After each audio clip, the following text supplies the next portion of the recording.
देखिए आज हम क्वेश्चन करेंगे चैप्टर नंबर 3 इलेक्ट्रिसिटी।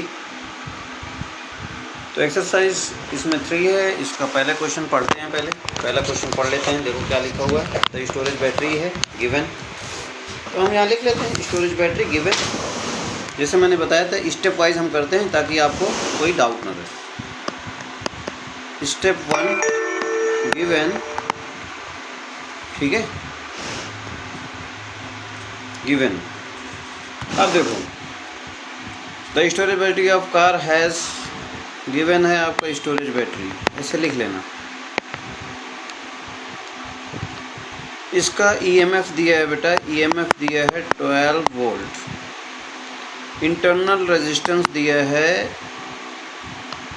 0.54 ओम। तो what is the maximum current, maximum current कितना ये डिलीवर करेगा। अब स्टेप नंबर 2 है 2 ऑक्टेन या 2 फाइंड या 2 ऑक्टेन, जो भी लिखना चाहो। 2 ऑक्टेन क्या है, maximum current I max. Okay, कोई बात नहीं। अब आ जाइए, बड़ा कर लेते हैं, थोड़ा सा बड़ा कर लेना। ठीक है। अब देखिए यहाँ पर आपका आ गया स्टेप 3 आएगा। अब स्टेप 3 फार्मूला। फार्मूला हमेशा याद रखना कि जो आपका ये होता है ना, सेल जो होती है उसका इंटरनल रेजिस्टेंस इस तरीके से दिया हुआ है। तो इसका फार्मूला होगा बेटा आई मैक्स या नेट जो होता है ना, वो E minus V upon R equivalent होता है। तो ई यहाँ पर देखो, वी तो यहाँ ज़ीरो है, वी तो दिया नहीं, कोई टर्मिनल वोल्टेज तो दिया नहीं है, ठीक है। तो ये ज़ीरो हो गया। ई दिया है, ई दिया है 12 ओम, ये ज़ीरो हो गया। आर इक्वलेंट आपको इंटरनल रेजिस्टेंस दिया है, इसलिए सिर्फ आर रहेगा, 0.4 रहेगा। आई मैक्स आ गया, कितना हो गया 30 एम्पियर, ठीक है, आंसर आ गया। बस देखो ये इस तरीके से स्टेप, ये फार्मूला हो गया। और ये स्टेप 4 करोगे कैलकुलेशन। स्टेप 4 क्या करोगे, कैलकुलेशन, ठीक है। अब आ जाओ ऊपर। ऊपर आने के लिए सबसे पहले हम क्या करेंगे, इसको छोटा करेंगे थोड़ा सा, ठीक है। छोटा करेंगे, सेकंड क्वेश्चन पढ़ेंगे। सेकंड क्वेश्चन में एक फ्रीबी बैटरी दिया है। सेकंड क्वेश्चन में चलो अभी हम लिख लेंगे बैटरी गिवन है। चलो देख लो, बैटरी गिवन है, उसका वोल्टेज इतना है, रेजिस्टेंस उसका 3 है, थोड़ा सा रेजिस्टेंस बढ़ गया है। ये कह रहा है कि एक दूसरे सर्किट से जोड़ा गया है जिसका if the current is in the circuit 0.5, circuit में करंट आपका 0.5, what is the resistance of resistor. चलो ये तो बड़ा ईजी है, कोई दिक्कत नहीं, निकालते हैं। What is the terminal voltage of the battery when the circuit is close. Terminal voltage कब होगा, जब सर्किट क्लोज होगा। चलिए पढ़ते हैं, देखते हैं इसमें बेटा। क्वेश्चन 3.2 का स्टेप नंबर 1 गिवन है आपका, वही वैसे ही सब करेंगे। गिवन एक बैटरी है और आपका ईएमएफ वही दिया है। ईएमएफ आपका है 10 वोल्ट और इंटरनल रेजिस्टेंस आर आपका है 3 ओम और एक रेजिस्टर इसे जोड़ दिया गया है। और इसमें करंट, हाँ current through out the current कितना है बेटा, 0.5 एम्पियर है, ठीक है। और इसमें एक बाहरी रेजिस्टर जोड़ा गया है, इसमें कनेक्टेड विथ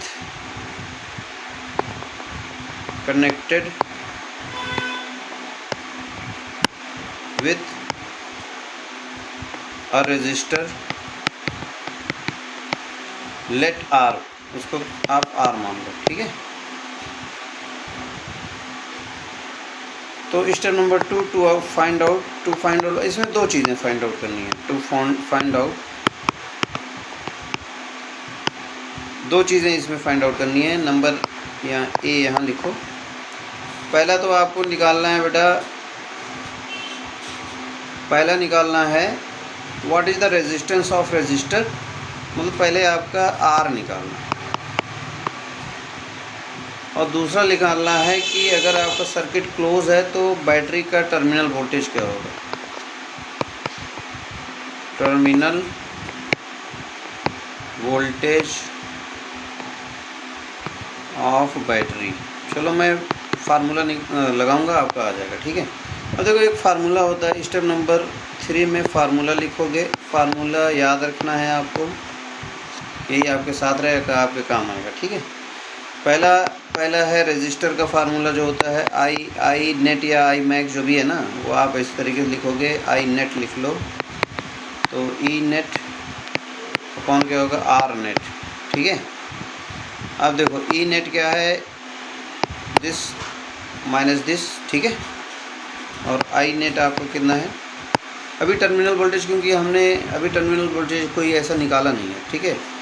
वी यहाँ पर 0 हो जाएगा, अभी सर्किल क्लोज है ना, तो वी टर्मिनल वोल्टेज अभी बैटरी का वोल्टेज ही है, उसके बराबर है, तो इसमें हमें टर्मिनल वोल्टेज लगाने की ज़रूरत नहीं है। चलिए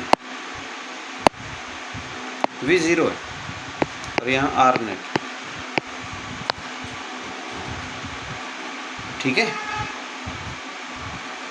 तो हमें आर नेट आप क्या होता है, आर प्लस आर, और यहाँ क्या है 12 वोल्ट है, और ये 0 है टर्मिनल वोल्टेज, अभी हम 0 में, क्योंकि वो क्लोज है तो कोई टर्मिनल बल नहीं रहा है इसलिए, ठीक है। और करंट यहाँ पर 0.5 है, 0.5 है या 4 है, नहीं 0.5। अब कर लो, इसमें सॉल्व कर लो, हो जाएगा। आर प्लस आर 12 अपॉन 0.5,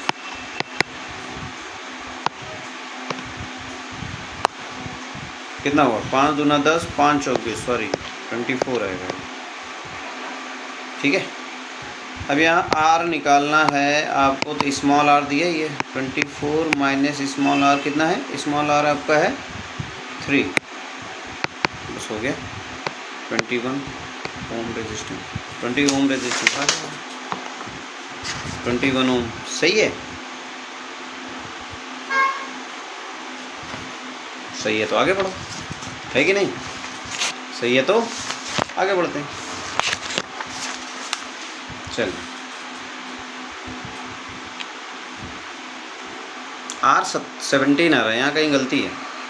अच्छा ये निगेटिव होगा, हाँ सही है, ये सही है। अच्छा ये 10 दिया है क्या, वोल्टेज देखो 10 है, 12 है, 10 है, तभी गलती आ रही है। यहाँ पर 10 है, देखो 10, अगर देखो 12 होता दिया तो यहाँ 10 है, 10 कर लो, 10 रहेगा तो ये क्या हो जाएगा, कि 20 ही रहेगा।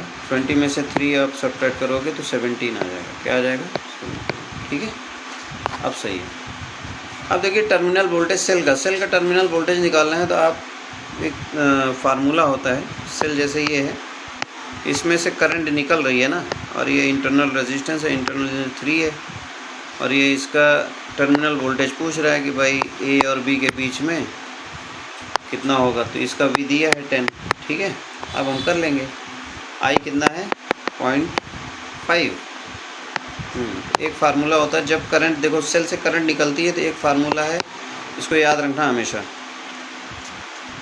इसको याद रखना, आई आर इक्वल टू, जब करंट निकलेगी तो ये माइनस होगा,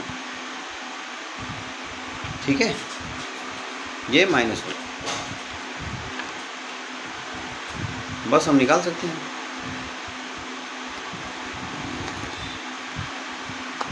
टर्मिनल वोल्टेज वी अब हम निकाल सकते हैं, वी इधर कर दो, आई आर हो गया, ये 10 हो गया, आई कितना हुआ, आई है आपको 0.5, आर कितना है 3, 10 माइनस 1.5 कितना हो गया 8.5 वोल्ट, बस हो गया टर्मिनल वोल्टेज। इस तरीके से हम क्वेश्चन करेंगे। अब देखिए क्वेश्चन नंबर थोड़ा सा बड़ा कर लेते हैं, क्वेश्चन नंबर 3। क्वेश्चन नंबर 3 थोड़ा सा इसको बड़ा करके पढ़ सकते हैं, कोई दिक्कत नहीं है। क्वेश्चन नंबर 3 है एट रूम टेम्परेचर ये आपका जो रेजिस्टिविटी या रेजिस्टेंस टेम्परेचर पे डिपेंड करता है ना, उस पर बेस्ड क्वेश्चन है, तो उसका फार्मूला वगैरह मैंने थ्योरी में बता दिया है, वहाँ आप जाएंगे सारी चीज़ें मिल जाएंगी, शॉर्ट में मिलेंगी आपको, लॉन्ग क्वेश्चन हमने नहीं करवाया, ठीक है। अब आइए आगे बढ़ जाते हैं, जल्दी जल्दी क्वेश्चन कर लेते हैं, क्योंकि बड़ा लंबा चैप्टर है ये। 3.3 वही गिवन हम करते हैं, इसको थोड़ा सा बड़ा कर लेते हैं, नहीं तो फिर हमारा ठीक है। गिवन हो जाएगा, गिवन हमारा क्या है, थोड़ा सा इसको और बड़ा कर लो। गिवन है बेटा रूम टेम्परेचर है, रूम टेम्परेचर मतलब T1 दिया है 27 डिग्री सेल्सियस, एंड उस पर रेजिस्टेंस R1 दिया है, उसी पे रेजिस्टेंस दिया है 100 ओम।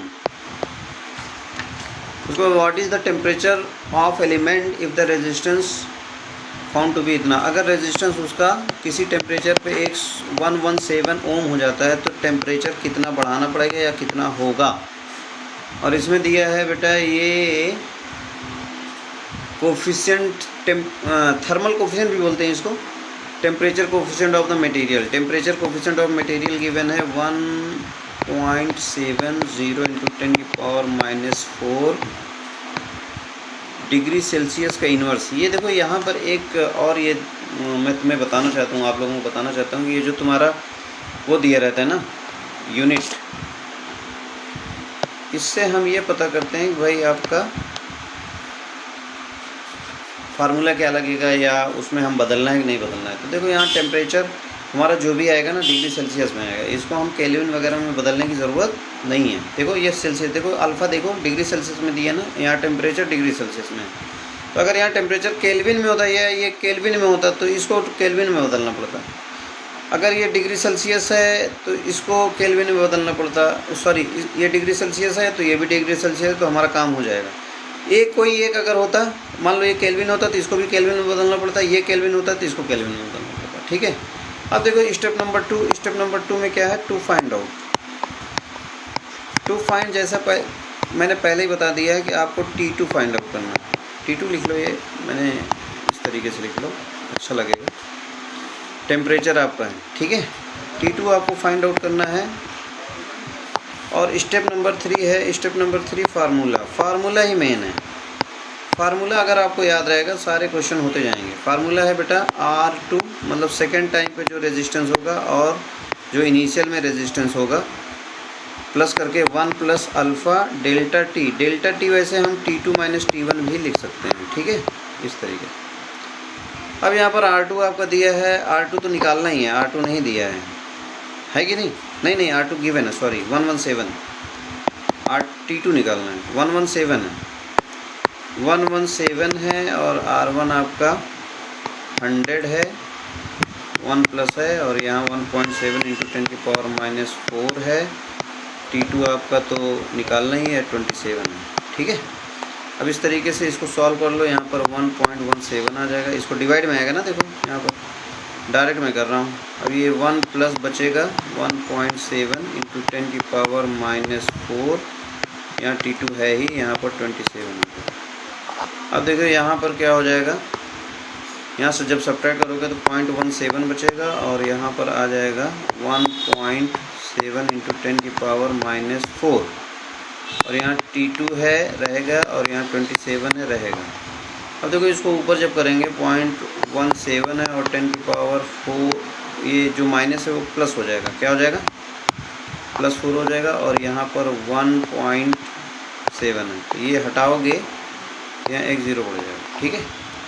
अब देखिए यहाँ पर T2 माइनस 27 है, ठीक। अब इसको जब सॉल्व करोगे ना, तो इसको सॉल्व करोगे कितना आ जाएगा भाई, ये 4 0 बढ़ेगा, नीचे क्या है 170 है, 1 0 कटा, 1 से ये 17 से 17 एक बार कटा। T2 इक्वल टू क्या हो गया, ये तो रहेगा ही। अब T2 इक्वल टू हो जाएगा बेटा 1000 इधर आया, देखो वहाँ 1 0 कट गया तो 3 0 बचा, तो 1000 इधर, इसको इधर प्लस में कर दो, ये आ जाएगा आपका T2 आ जाएगा कितना डिग्री सेल्सियस में आएगा, 1027 डिग्री सेल्सियस। ये आ गया आंसर आप चेक करोगे यही आएगा, ठीक है। अब आ जाओ क्वेश्चन नंबर 3.4। थोड़ा सा इसको छोटा करते हैं, क्वेश्चन पढ़ लेते हैं, ठीक है। क्वेश्चन पढ़ लेते हैं 3.4। एक negligible small current is pass through a wire. एक वायर है, उस पर एक छोटा सा वायर का टुकड़ा है 15 मीटर का, उस पर करंट फ्लो हो रहा है, उसका क्रॉस सेक्शन एरिया दिया, रेजिस्टेंस इतना है, व्हाट इज़ द रेजिस्टिविटी। तो ये तो बहुत ईजी है, डायरेक्ट फार्मूले पे इसको हम बढ़ाते हैं थोड़ा, ठीक है। इसको थोड़ा बढ़ा लो, इसको 100% कर लो, 100% इसको कर देते हैं तो हमारा जो वो है साफ साफ दिखेगा, ठीक है, बड़ा बड़ा दिखेगा। हो भी नहीं रहा, हाँ हो गया। चलिए अब देखिए यहाँ पर क्वेश्चन है, क्वेश्चन आपका 3.4 नेग्लेजिबल स्मॉल, ये गिवन सबसे पहले लिखेंगे 3.4, हमें और चीज़ों से मतलब नहीं है, हमें गिवन क्या है, स्टेप नंबर 1। स्टेप नंबर 1 में है एक वायर है, वायर, और उसमें करंट फ्लो कितना हो रहा है बेटा, करंट दिया है, नेग्लेजिबल है, मतलब लगभग 10 to 0,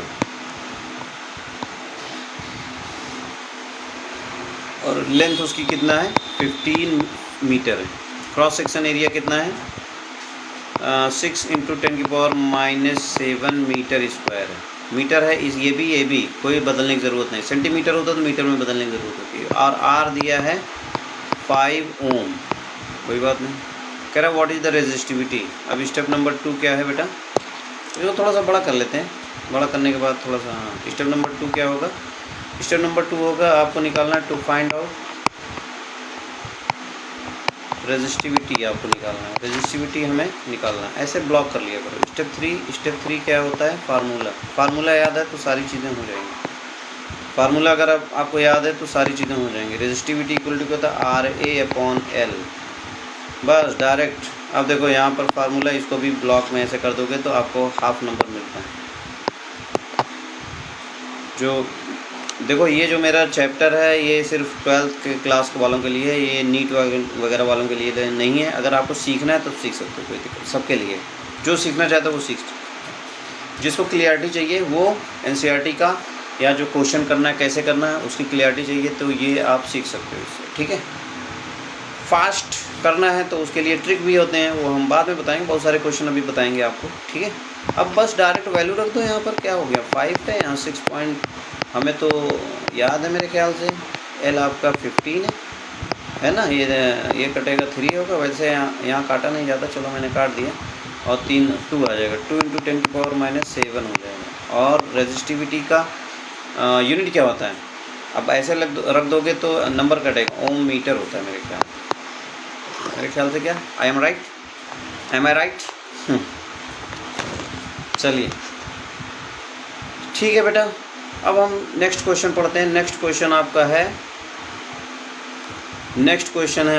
नेक्स्ट क्वेश्चन थोड़ा सा देख लेते हैं। 3.5 3.5 पढ़ लो पहले गौर से। सिल्वर वायर हैज़ रेजिस्टेंस इतना है, मतलब अलग अलग टेम्परेचर वाला वही है जो अभी हमने किया था। डिटरमाइन द टेम्परेचर कोफिशिएंट, इसमें आपको टेम्परेचर अल्फ़ा निकालना है। आपको 2 कंडीशन दिया, दोनों कंडीशन पे अलग अलग आपको वैल्यू दी गई है, इसमें आपको टेम्परेचर निकालना है, कोई बात नहीं, एकदम ईजी है। 3.4 है या 5 है, 5 है। चलिए इसमें है बेटा स्टेप 1 वही गिवन, स्टेप 1 गिवन आपको लिखना पड़ता है। गिवन है एक सिल्वर वायर है, मतलब वायर फिक्स कर दो, रेजिस्टिविटी मतलब कांस्टेंट हो जाएगी, चाहे जो कंडीशन देगा रेजिस्टिविटी क्या हो जाएगी, कांस्टेंट। ये हटा दो, इसकी ज़रूरत नहीं है, चलो हटा दें। चलिए ये कांस्टेंट है, और है आपका T1 आपका टेम्परेचर है बेटा 27.5, अभी थोड़ा सा मतलब पॉइंट वगैरह में दे दिया, कोई दिक्कत नहीं। T2 दिया है आपका, अगर टेम्परेचर बढ़ जाता है 100 डिग्री सेल्सियस तो आपका रेजिस्टेंस भी क्या हो जाएगा, बढ़ेगा, आप जानते हो। R2 कितना हो गया, 2.7 हो गया, ठीक है। आपको अल्फ़ा निकालना है। स्टेप 2 है अल्फ़ा निकालना है। अल्फ़ा क्या है, कोफिशिएंट ऑफ, लिख देना है इसको, ऐसे लिख देना है। अगर आप उसके स्टूडेंट हैं 12th के तो आपको ऐसे लिखना पड़ेगा, ठीक है। सारी चीज़ें आपको एक्सप्लेनेशन करना पड़ेगा, नहीं तो फिर आपका नंबर बढ़ जाएगा। स्टेप नंबर 3 क्या होगा, फार्मूला क्या होगा बेटा। फार्मूले में अगर आप यहाँ पर फार्मूला मैंने बताया था, रेजिस्टिविटी, ये रेजिस्टेंस का है ना, तो रेजिस्टिविटी का तो है नहीं, इसमें कांस्टेंट है। रेजिस्टिव R2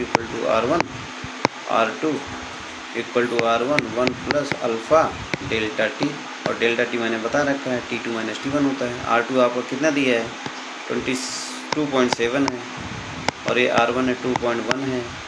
ये आपको अल्फ़ा तो निकालना ही है, T2 माइनस T1 मतलब 100 माइनस 27.5 ये तो है। बस यहाँ पर हम सब सॉल्व करेंगे, आ जाएगा। 2.1 आया, यहाँ पर 1 प्लस अल्फ़ा है, डेल्टा टी आप ऐसे अभी रहने दीजिए, ठीक है। या सॉल्व कर लीजिए, कोई दिक्कत नहीं है, बार बार लिखने से अच्छा सॉल्व कर लो। यहाँ पर जब आप इसको काटेंगे तो क्या होगा, 3 से काट दो, ऐसे होगा ना। अब इसको भी सॉल्व कर लो, क्या कितना 27 यहाँ कितना आता, अगर 100 में से 27 घटा तो 73 आता, लेकिन यहाँ 72.5 आएगा, ठीक है, क्योंकि 0.5 दी है। तो इसको जब सॉल्व करेगा तो 2/7 आएगा, अल्फ़ा आएगा 72.5 आएगा, 72.5 आएगा। अल्फ़ा इक्वल टू आ जाएगा भाई 2/7 और यहाँ पर 1/20 72/5। सॉल्व करोगे कितना आएगा, देखो सॉल्व करोगे तो कुछ कमी आएगा, माइनस पॉइंट में कुछ आएगा ना, देख लीजिए।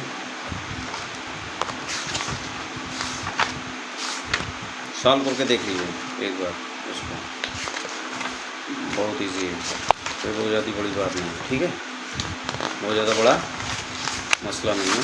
सॉल्व कर लो, देखो कितना बहुत इजी तो है। अभी अब काट दो, जो कटेगा पिटेगा क्या करोगे, कितना आएगा 2 है 7 बजे 35, 7 दूना 14, 3 17, 7 7 49, 1 50। इसको काटोगे तो एक बार पॉइंट रखोगे, 0 बढ़ाओगे 20 होगा, नहीं कटेगा। फिर 0 बढ़ाओगे 0 बढ़ाओगे 200 होगा, नहीं कटेगा। फिर 0 बढ़ाओगे तो आपका 2000 होगा, तो लगभग कितना जाएगा 3 पॉइंट समथिंग बार जाएगा, ठीक है, नियर अबाउट इतना आ जाएगा। इसी तरीके से अब आंसर और लाते हैं। क्वेश्चन हमारा है 6, क्वेश्चन नंबर 6 है, तो इसको थोड़ा सा छोटा कर लो और क्वेश्चन नंबर 6 पढ़ लेते हैं। क्वेश्चन नंबर 6 है, एक हीटिंग एलिमेंट है, नाइक्रोम उसमें लगा हुआ, और उसको हम वोल्टेज सप्लाई दे रहे हैं 230 का, ठीक है। इनिशियल करंट इतना है 3.2 और कुछ टाइम में ये जो तुम्हारा स्टेडी स्टेट मतलब हो जाता है, पहले शुरू में मतलब उसकी करंट ज़्यादा थी 3.2, उसके बाद जब स्टेडी स्टेट हो जाता है तो 2.8 करंट थ्रो आउट हो जाता है। What is the steady temperature of the heating element, तो स्टेडी टेम्परेचर पूछ रहा है, मतलब ये थोड़ा सा घुमा के क्वेश्चन पूछा है, लेकिन हम R1 R2 निकालना है हमें पहले और दूसरे कंडीशन में। चलो ये भी हम बहुत इजीली करेंगे, कोई दिक्कत नहीं है, एकदम इजी है। क्वेश्चन नंबर देखो, यहाँ पर है आपका 3.6 और यहाँ पर आपका V तो कांस्टेंट दे दिया है 230 वोल्ट। स्टेप नंबर 1 यहाँ लिख दो, स्टेप नंबर 1, स्टेप निकला मत भूलना, गिवन, ठीक है। तो आपका एक नाइक्रोम वायर दिया, नाइक्रोम वायर, तो उसको हम हीट उट कर रहे हैं या करंट फ्लो करवा रहे हैं। पहला करंट I1 पे हमारा कितना हो रहा है, I1 कितना है 3.6 नहीं 2 एम्पियर, तो हमारा R1 कितना हो जाएगा बेटा, R1 निकाल लेंगे यहाँ से V/I1। पहले ये जो गिवन है उस हिसाब से अपना निकालते जाओ। V आपका 23.0 है और 3.2 है। देखो याद रखना, कभी भी इसको सॉल्व ना करना, काटना पीटना नहीं, इसमें जो है मोटा मोटा वो अभी आप बस ऐसे लिख लो 23/0/32, ठीक है। उसके बाद इसी तरीके से R2 निकालेंगे, तो उसमें करंट कितना है, I2 पे R2 हमारा निकल जाएगा। I2 हमारा है 2.8, तो 23/0 है 2.8 है, इसका हम वो डेसिमल को हम फ्रैक्शन में बदल लेंगे, 2300 है, यहाँ 28 है, ठीक है। 2 से काटा जा सकता है, छोटा कर सकते हैं, अभी कर लेंगे, अभी तो गिवन ही है ना, गिवन चल रहा है।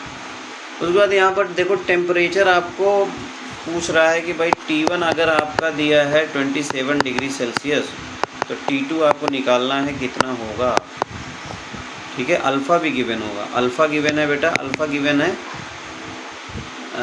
1 पॉइंट, वही जो इसके पहले क्वेश्चन में दिया था, लेकिन यहाँ -4 है, ठीक है, डिग्री सेल्सियस। अच्छा वहाँ पर भी मैंने, कोई बात नहीं। अब देखो step number 2 to find out, step number 2 आपको टू फाइंड आउट आपको बता दिया गया है T2 निकालना, टेम्परेचर सेकंड पे, मतलब दूसरे कंडीशन में टेम्परेचर कितना होगा। स्टेप नंबर 3 फार्मूला आपको वही मैंने R निकाल ही दिया है, आर वाला फार्मूला लगाएंगे आप, R2 इक्वल टू R1, इस तरीके से आप कर लेंगे, और 1 प्लस अल्फ़ा होगा, डेल्टा टी होगा, डेल्टा टी इक्वल टू जानते ही आप T2 माइनस T1 होता है। R2 आपका दिया है बेटा 230028, और यहाँ है 230032। ठीक है, देखो ना काटने का फ़ायदा ये हुआ, हमें कैलकुलेशन बच गया, प्लस 1.7 इंटू 10⁻⁴, और यहाँ डेल्टा टी है, रहने दो, अभी डेल्टा टी हम बाद में कर लेंगे, कोई दिक्कत नहीं। ठीक है, अब यहाँ पर देखो ये कट जाएगा, ये 32 ऊपर आएगा, और यहाँ 28 आएगा, और यहाँ पर बचेगा 1 प्लस 1.7 इंटू 10⁻⁴ डेल्टा टी। अब आ जाएगा बेटा यहाँ पर 28, 32 माइनस, यहाँ पर 28 है, -1 equal to 1.7 into 10⁻⁴ delta T. यहाँ 32 है, -28 है, और यहाँ 28 है, 1.7 इंटू 10⁻⁻, डेल्टा टी अभी रहने। अब यहाँ पर 8 नहीं, यहाँ पर आएगा 4 ना, 4 आएगा, और यहाँ पर आपका आ जाएगा 28। देखो कितना इजी बन गया। इसी तरीके से डेल्टा टी, अभी डेल्टा टी निकाल लेंगे, कोई दिक्कत नहीं। ये 7 आ जाएगा, और ये आएगा डेल्टा टी इक्वल टू आ जाएगा बेटा, डेल्टा टी आएगा 1/7 इंटू 1.7 इंटू 10⁻⁴, ये सब ऊपर चला जाएगा, तो ये 10,000 बन जाएगा। क्या बन जाएगा? 10,000 अपॉन 10⁻⁴ हो जाएगा ना ऊपर, और 17 में कितना होता है? 129, 757 7 एकम 7 4 11 119 होगा, 1 पॉइंट के बाद ये हो जाएगा। ठीक है, और डेल्टा टी क्या होता है? T2 माइनस T1, T1 कितना है? 27, जो भी आएगा यहाँ पर आप सब्ट्रैक्ट वोट्रैक्ट कर देना, बस आ जाएगा। ये आपको 12 लिख सकते हो, नियर अबाउट 12 लिख सकते हो, प्लस यहाँ 27 आएगा, है कि नहीं? नियर अबाउट अप्रॉक्स तो आ ही जाएगा, हाँ लिख सकते हो। 12 से काट दोगे तो क्या हो जाएगा? 12 बस 12 होता है, कितना है? 4, 12 चौक 48, 48 नहीं होगा, 12 3 36, 4 है, 12 फिर 4 आ गया, 12 3 36, 4 आएगा, 12 3 36 फिर आएगा 4, मतलब इस तरीके से 3 होगा, और 27 जोड़ दोगे तो आ जाएगा नियर, और ये अप्रॉक्स आएगा।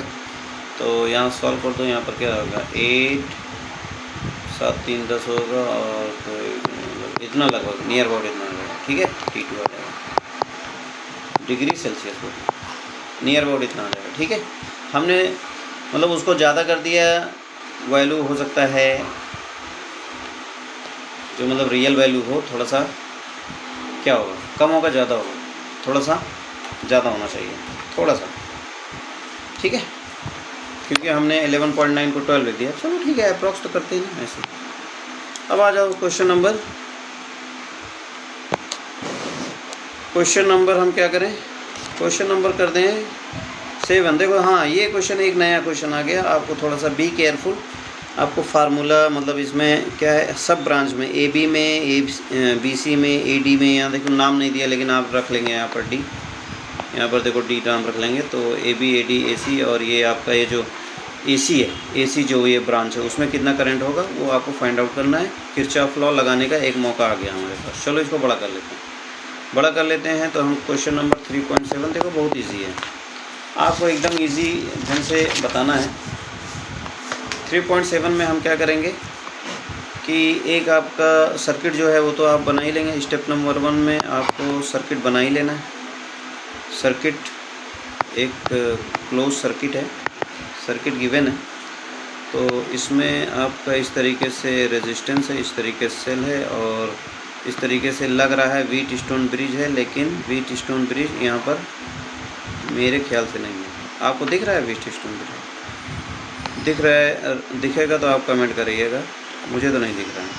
व्हीट स्टोन ब्रिज कब होता है? जब this upon this equal to this upon this, ये तो होगा ही नहीं, ये तो उल्टा हो जा रहा है। ठीक है, ये 2 आएगा और ये हाफ आएगा, तो ऐसा तो होगा ही नहीं। 10 है, 5 है, और ये आपको क्या है? 5 है, 10 है, और यहाँ पर 5, ये सब रेजिस्टेंस ओम में है। ठीक है, रेजिस्टेंस को लिखो या ना लिखो कोई बात नहीं। अब देखो यहाँ पर एक रेजिस्टर जुड़ा है 10 ओम है, और इसका जो वोल्टेज है ना वो भी 10 है, दोनों 10 है। तो इसमें लिख लो गिवन है आपका बेटा, गिवन है आपका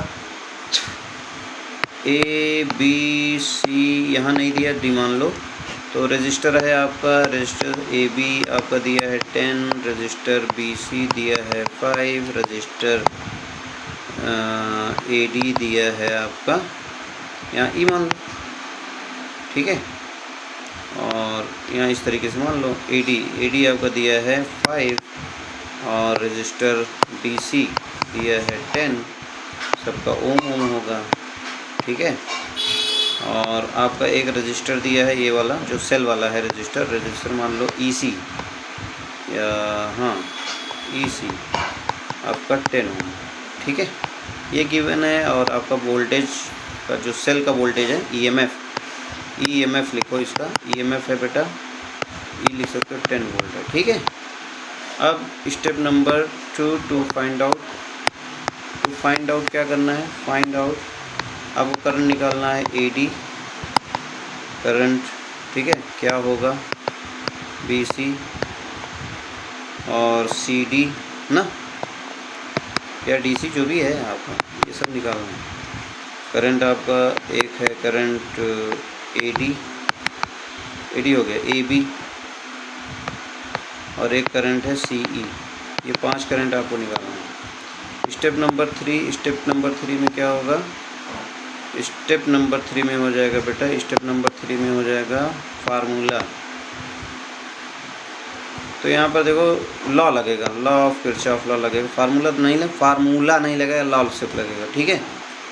किरचॉफ लॉ, किरचॉफ कितने टाइप के लॉ होते हैं, लॉज लगेंगे, ठीक है। नंबर 1 है केवीएल और केसीएल, केवीएल लगेगा और केसीएल लगेगा।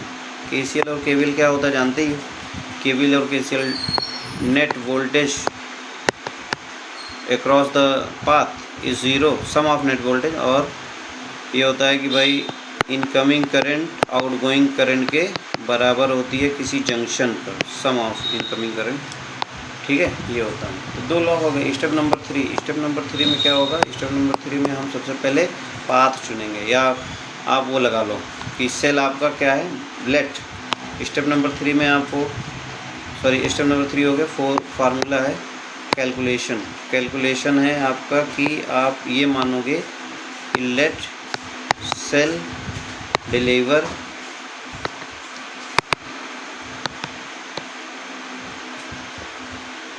करंट आई, ठीक है, आई करंट निकल रहा है और ये ए बी को जा रहा है। देखो ये करंट आपका कहाँ से जा रहा है, यहाँ से, नीचे आ जाओ, यहाँ से करंट आई बेटा निकल रहा है, ये आई, तो आई हो गया यहाँ पर, ये I1 हो गया, इसको I2 मान लो, ठीक है, और इसको I3 मान लो, और इसको I4 मान लो, सबको ऐसे मानते जाओ अभी, और इसको I5 मान लो, कोई दिक्कत नहीं। I1 I2 I3 I4 सब मान लिया हमने। अब आ जाओ जंक्शन 1 पे, जंक्शन रूल लगाएंगे, जंक्शन रूल लगाएंगे KCL एट पॉइंट ए पे लगाएंगे तो I इक्वल टू क्या हो जाएगा बेटा, I1 प्लस I2, ठीक है।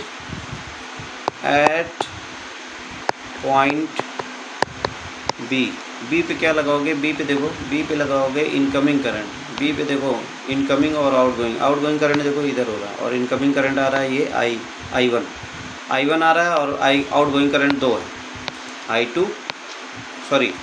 I3, मतलब आपका I1 इक्वल टू हो जाएगा I3 प्लस I5, ठीक है, ये हो।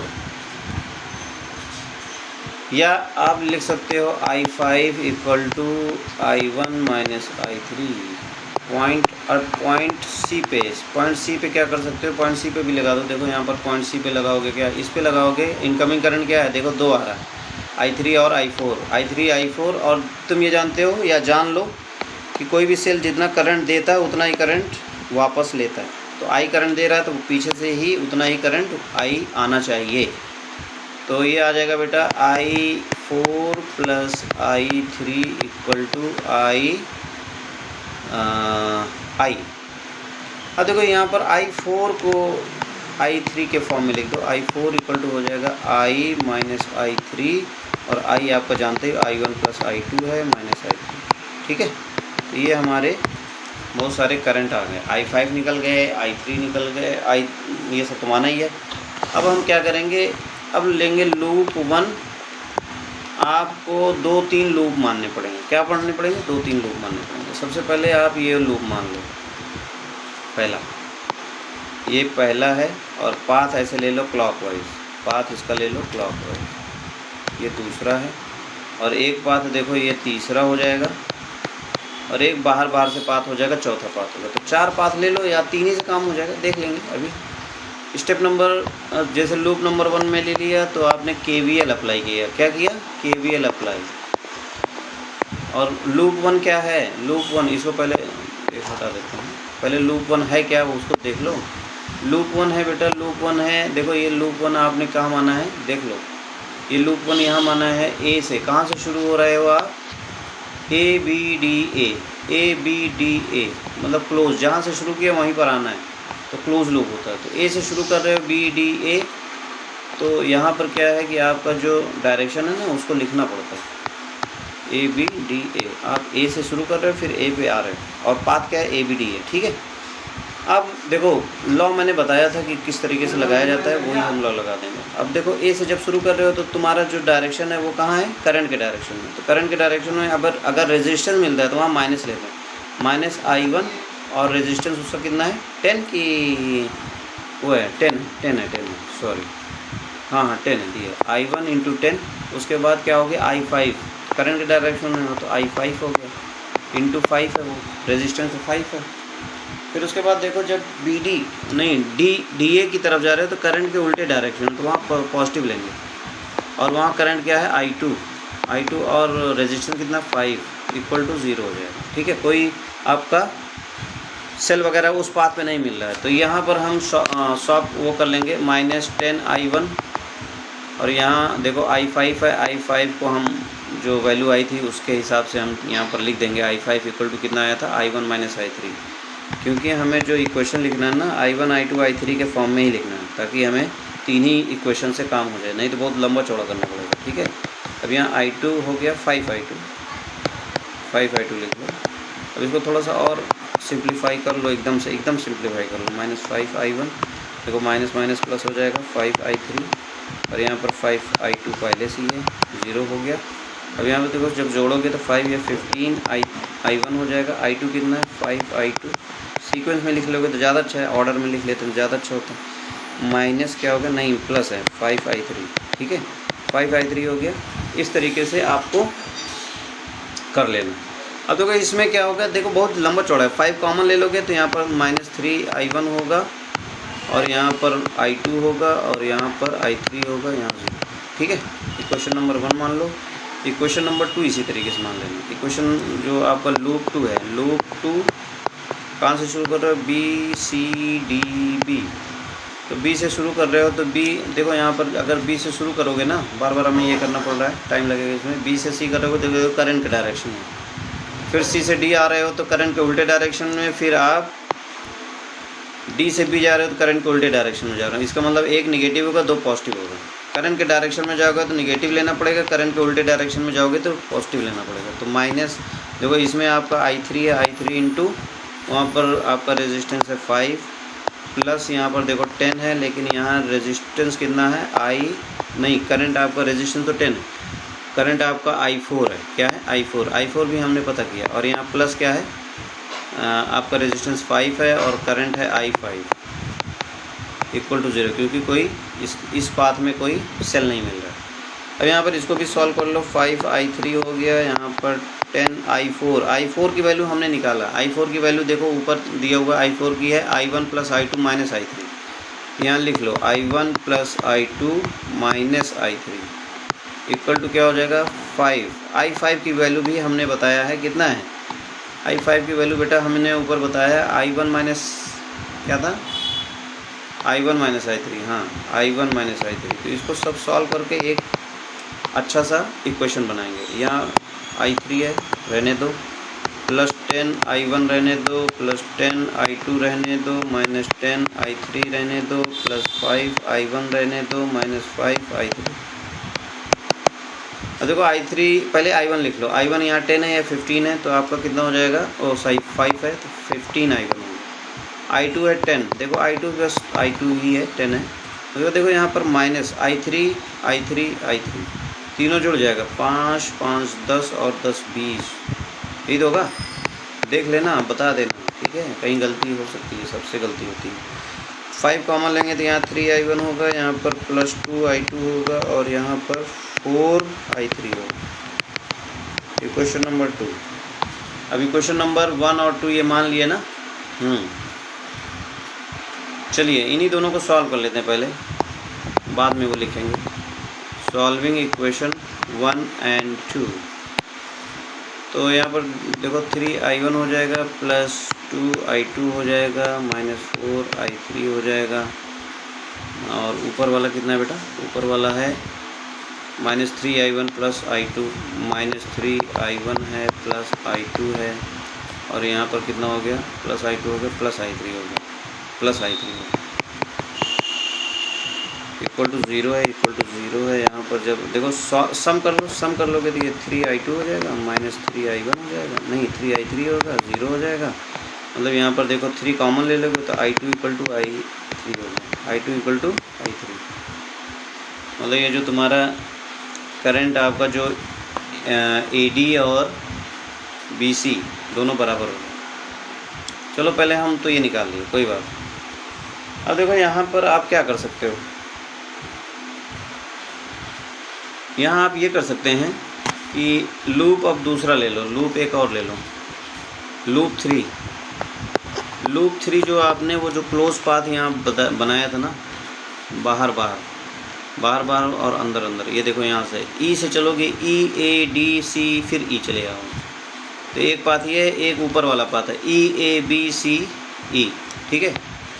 तो 2 पाथ है, दोनों ले लो या एक ही से काम हो जाएगा? चलो देखते हैं, दोनों ले लेते। लो हम शुरू करते हैं, कहाँ से हम शुरू करते हैं बेटा?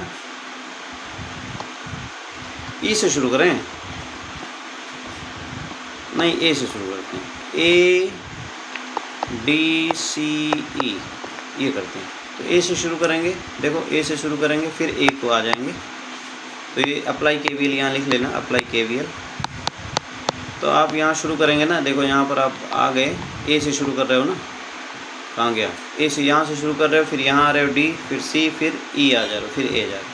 तो A से D क्या है? करंट के डायरेक्शन में जा रहे हैं, और इसमें I2 करंट है। फिर D से C जा रहे हैं, करंट के डायरेक्शन में जा रहे हैं, मतलब इसमें करंट के डायरेक्शन में ही है। इसका मतलब जहाँ पर रजिस्टर मिलेगा वहाँ माइनस लिखना है। और यहाँ पर सेल देखो, पॉजिटिव से निगेटिव निगेटिव से पॉजिटिव की तरफ जा रहे हो, ये पॉजिटिव नहीं, ये निगेटिव है। निगेटिव से पॉजिटिव की तरफ जा रहे हो, इसका मतलब वो क्या लिया जाएगा? पॉजिटिव लिया जाएगा, ठीक है। चलो आ जाओ। अब यहाँ पर हम क्या होगा, A से D जा रहे हैं, तो हमारा रेजिस्टेंस 5 है और करंट हमारा I2 है, लेकिन हमें माइनस लेना क्योंकि हम करंट के डायरेक्शन में जा रहे हैं। फिर माइनस लेना है, 10 रजिस्टर है और करंट आपका I4 है, तो ठीक है, कोई बात नहीं। उसके बाद हम यहाँ से कोई भी रजिस्टर नहीं मिल रहा, फिर सेल मिल रहा है, तो यहाँ पर देखो सेल के डायरेक्शन में +10 लेंगे। फिर उसके बाद हमारा रजिस्टर फिर मिल गया, लेकिन करंट के ही डायरेक्शन में है, तो हम क्या करेंगे, -10, यहाँ I है, I टोटल करंट है ना यहाँ पर। उसके बाद A तक हम आ गए, कोई हमें रजिस्टर नहीं मिला, क्लोज कर दिया, 0 कर दिया सारा।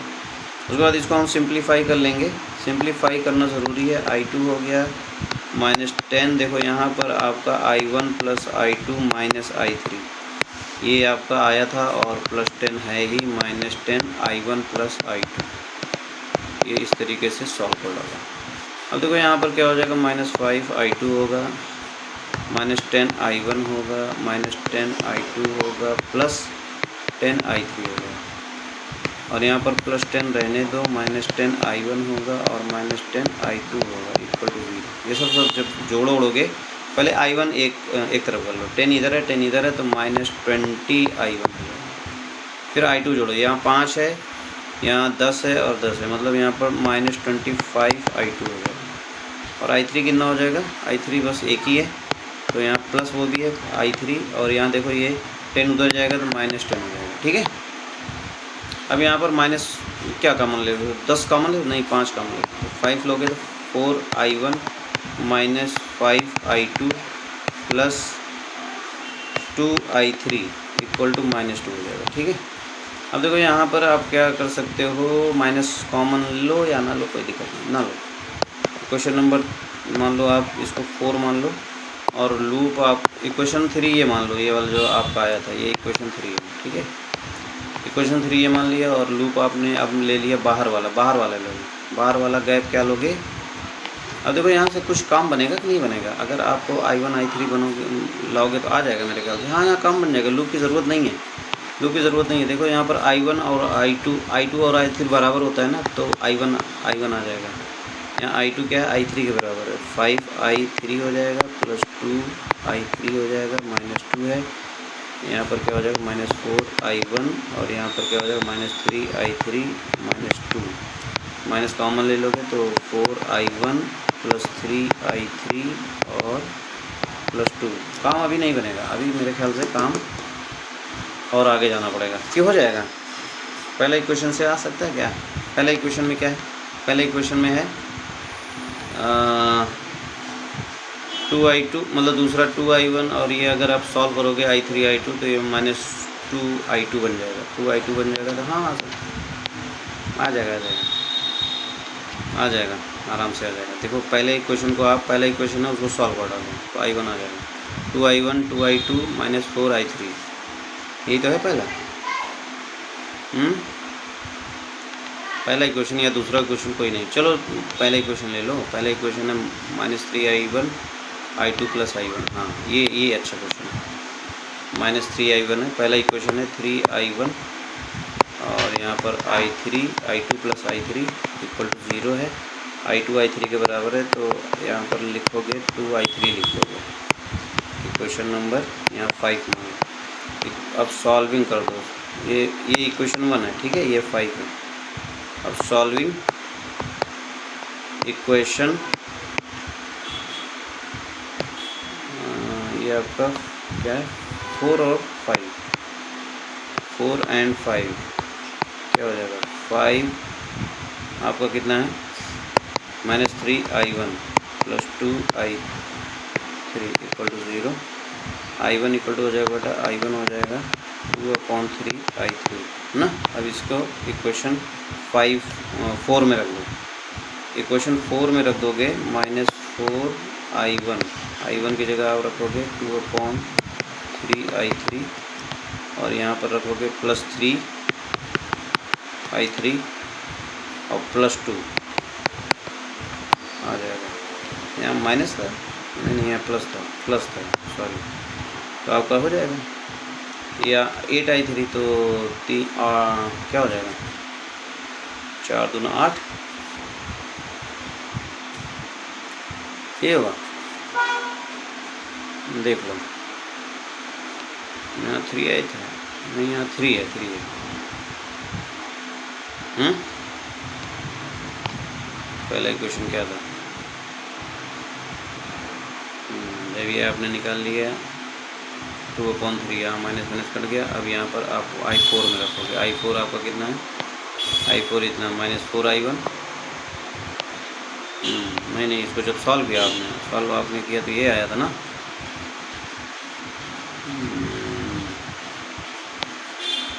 4i1 plus 3i3 plus 3i3, okay ये हो जाएगा। तो 3 3 करना, और ये 8 9 8 17 हो जाएगा, यहाँ 17i3/3 हो जाएगा, और ये 2 हो जाएगा।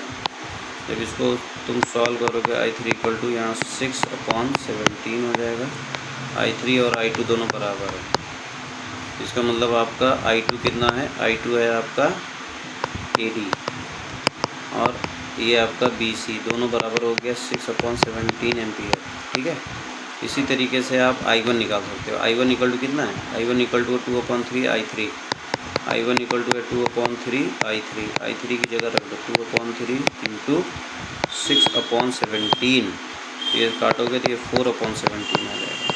कितना आ जाएगा, 4/17 एम्पियर।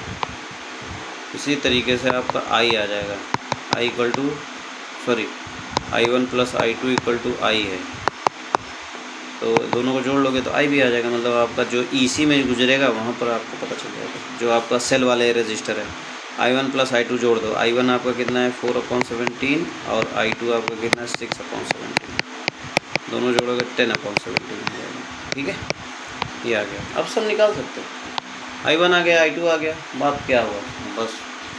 I4 आपका I4 क्या होगा, I4 इक्वल टू क्या है, मतलब आपका डीसी में करंट आपका ये CE हो गया और आपका DC किसके बराबर है, I4 के बराबर है। I4 इक्वल टू क्या निकाला था, I1 plus I2 minus I3। I1 plus I2 I है, I आपका 10/17 है और I3 आया है आपका 6/17, तो ये आपका 4/17 हो जाएगा। मतलब आपका जो यहाँ पर I2 है ना वो I4 के बराबर हो जाएगा। ठीक है, I1 I4 के बराबर हो जाएगा, I1 I4 के बराबर हो जाएगा। ठीक है, इस तरीके से बस हो गया, सब निकल गया। देखो कितना इजी था।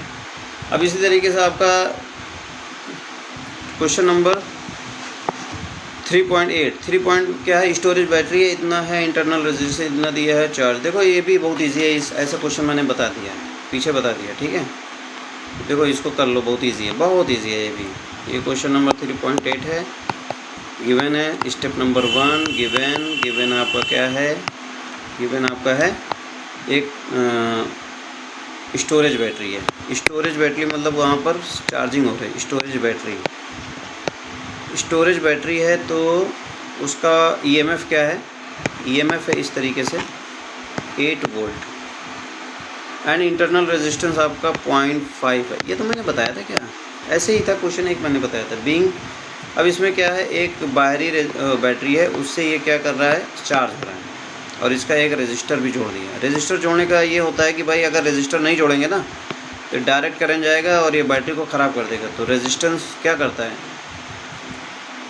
करंट को थोड़ा सा मिनिमाइज स्लो करता है, तो इसलिए हम इसको धीरे धीरे। देखो ये चार्ज क्या हो रही है, ये आपका 120 वोल्ट है और ये इसका 8 वोल्ट है, तो ये बैटरी चार्ज हो रहा है। देखो उल्टे डायरेक्शन में जा रहा है ना, तो ये चार्जिंग हो रही है। चार्जिंग और डिस्चार्जिंग का मैंने बताया था, चार्जिंग हो रही है और ये डिस्चार्ज हो रहा है क्योंकि इससे वो हो रहा है, तो डिस्चार्जिंग हो रही है। तो ये चार्जिंग बैटरी है, इस तरीके से है। तो आपका क्या होगा, what is the purpose of having, ये तो मैंने बता दिया कि क्या पर्पज़ होता है, ये रजिस्टर रखने का R। ठीक है, और ये R की वैल्यू दिया है, R की वैल्यू दिया है बेटा 15.5 और स्मॉल r की दिया है 0.5 ओम। बैटरी का जो EMF है, जो चार्जिंग बैटरी है बेटा, चार्जिंग बैटरी का EMF है आपका, या इसको E भी लिखते हैं, ये है 8 वोल्ट। ठीक है, तो क्या निकालना है इसमें, what is the terminal voltage of battery. Terminal voltage of battery के लिए हम सबसे पहले क्या निकालेंगे, करंट। क्या निकालेंगे, करंट। आप जानते हो नेट करंट इक्वल टू क्या होता है, नेट करंट का फार्मूला मैंने बताया था, क्या बताया था, जल्दी बताओ। Net EMF upon net resistance. Net resistance आपको पता है, नेट EMF है। देखो EMF जो चार्जिंग हो रही है उसका निगेटिव लिया जाएगा, जो चार्ज कर रहा है उसका पॉजिटिव, मतलब आपका 120 माइनस 8 हो जाएगा अपॉन R नेट क्या हो जाएगा, R प्लस R 15.5 प्लस 5। ठीक है, ये होता है ना, जो भाई चार्जिंग कर रहा है बैटरी उसको E बड़ा वो E मानेंगे, और जो चार्ज हो रहा है वो V मानेंगे उसका, या E1 E2 भी मान सकते, कोई दिक्कत नहीं। ठीक है, इस तरीके से हम करेंगे तो यहाँ पर आ जाएगा 112 और यहाँ 16 आ जाएगा। ये कितनी बार जाएगा, सचंग वैली 7 7 4 11, हाँ 7 बार जाएगा। मतलब करंट आपका नेट करंट कितना आ गया, मतलब ये जो तुम्हारा करंट जा रहा है ना पूरे सर्किट में वो कितना है, 7 एम्पीयर। अब कह रहा है टर्मिनल वोल्टेज बताओ। टर्मिनल वोल्टेज निकालने के लिए मैंने बताया था फार्मूला है, बहुत ईजिली बताया था।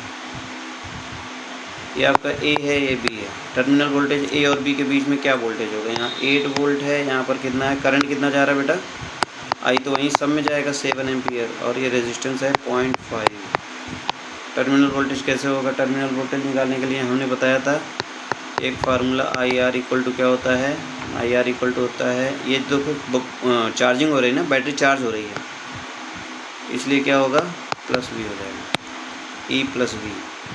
तो वी हम निकाल लेंगे, बस आ जाएगा। आई आर 7 इंटू 0.5 माइनस आपका कितना हो जाएगा,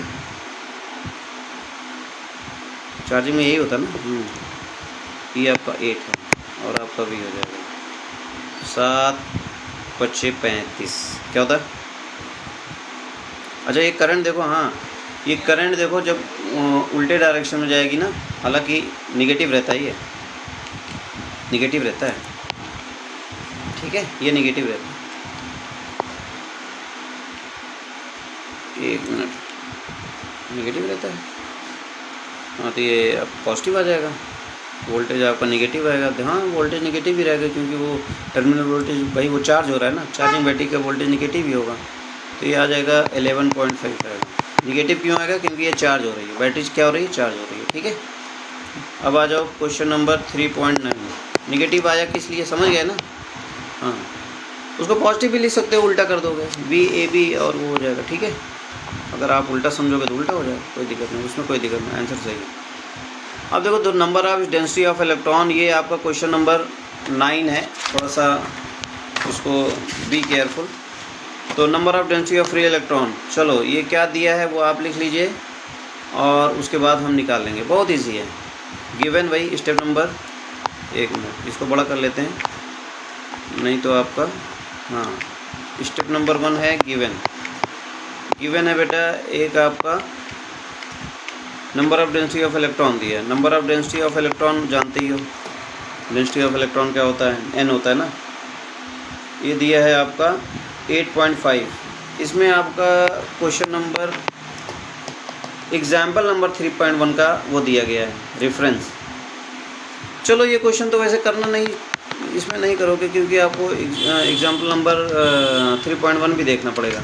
चलो ठीक है, वहाँ से देख के चलो बता देंगे या कर लेना, बहुत ईजी है। चलो मैं बता देता हूँ, ऐसे कर लेना, वहाँ पर जब जाना तो ऐसे ही करना है आपको। नंबर ऑफ चार्ज दिया, how does the electron take to drift from one end to, मतलब ये आपका वायर का लेंथ दिया है, वायर का लेंथ दिया है बेटा कितना मीटर दिया है, 3 मीटर, कोई बात नहीं। इसमें कह रहा है टाइम कितना लगेगा, बहुत ईजी है। Long to the end, one end से दूसरे एंड तक पहुँचने में कितना टाइम लगेगा, ये लेंथ आपका दिया है, इसमें टाइम पूछ रहा है कितना टाइम लगेगा, ठीक है, ए से बी। तो यहाँ पर देखो टाइम इक्वल टू क्या होता है आप जानते हो, टाइम इक्वल टू होता है लेंथ अपॉन वेलोसिटी, और यहाँ पर क्योंकि कंडक्टर है तो वेलोसिटी ड्रिफ्ट वेलोसिटी होगी। वीडी क्या होता है, वीडी इक्वल टू होता है, देखो इसमें बहुत सारे फार्मूले होते हैं, Veena, I equal to Veena होता है ना, तो आई इक्वल टू वीना होता है, तो आपका वीडी क्या होगा, आई अपॉन ईना हो जाएगा, आई अपॉन ईना। ईना आप जान रहे हो, आई क्या है, गिवन हो गया, उसके उस वाले क्वेश्चन में दिया है, यहाँ पर दिया है करंट, हाँ दिया है, आ गया। अब आपका ये फार्मूला हो गया। अब आप लास्ट स्टेप में आप कर लेना, बहुत इजी है, स्टेप में यहाँ नहीं बना रहा हूँ। 3 हो गया, ये आपका 1.6 × 10⁻⁻19 हो गया, n दिया ही है, n ऊपर दिया है 8.5 × 10⁻28, और आपका एरिया दिया है 2 × 10⁻6 ना, 2 × 10⁻6 मीटर स्क्वायर दिया। तो ये वीडी हो गया। अभी इसको सॉल्व ना करो, नहीं तो फिर अभी आपको बहुत ज़्यादा वो करना पड़ेगा, बहुत ज़्यादा सॉल्व करना पड़ेगा, ऐसे टाइम निकालो। टाइम आपका है L/VD, तो L आपका 3 है और VD ये सब रख दो 3/1.6, तो ये ज़्यादा इजी हो जाएगा। तुरंत सॉल्व मत किया करो क्वेश्चन, पहले पूरा फार्मूला वगैरह लिख लो, उसके बाद सिंप्लीफिकेशन बाद में किया जाएगा। 3 से 3 कट जाएगा, ये सबसे नीचे सबसे ऊपर चला जाएगा। देखो ये सबसे नीचे है ना, ये सबसे ऊपर चला जाएगा, 3 कट जाएगा, तो आपका 1.6 × 8.5, नंबर एक जगह लिख लो, पावर एक जगह लिख लो। ये आपका 28 और ये 25 बना, 10⁻³ बन गया, और ये मल्टीप्लिकेशन वगैरह करो 3.2 हो जाएगा, 16 दूनी 32 होता है ना, हाँ 8.5 को 17/2 लिख सकती हो, हाँ और इजी हो जाएगा, 10⁻³ हो गया, 2 से काट दो, कितना हो गया 2, 16 दूना 32 और 17 × 16, 16 सते 112 अभी निकाला था, 16 कम 16 और 11, 16 11 आएगा 27, 27, ये हो गया। और यहाँ पर आ गया बेटा 10, नीचे 10 आया और यहाँ 10⁻³ है, 10 पावर ऊपर हो जाएगा 2 बचेगा, देखो 2 बचेगा तो यहाँ पर कर सकते हो 273 इंटू 10 की पावर 2, या इसको और कर सकते हो 2.73 इंटू 10 की पावर 4 सेकेंड लगेगा। अब इसको आर में बदल सकते हो, ये तो इतना सेकंड है, आर में बदलोगे तो लगभग मेरे ख्याल से इसको जब कर लो 273,000, नहीं 2 ही बार 0 लिखेंगे ना, अपॉन 3600, इससे जब हम डिवाइड करेंगे तो आपका लगभग कितना आ जाएगा, 36 से मल्टीप्लीकेशन करेंगे 7.5 आ रहेगा, 7.5 घंटे लगेंगे। ठीक है, चलो ये आपको मैंने दे दिया, अब इसको आप कर लीजिएगा।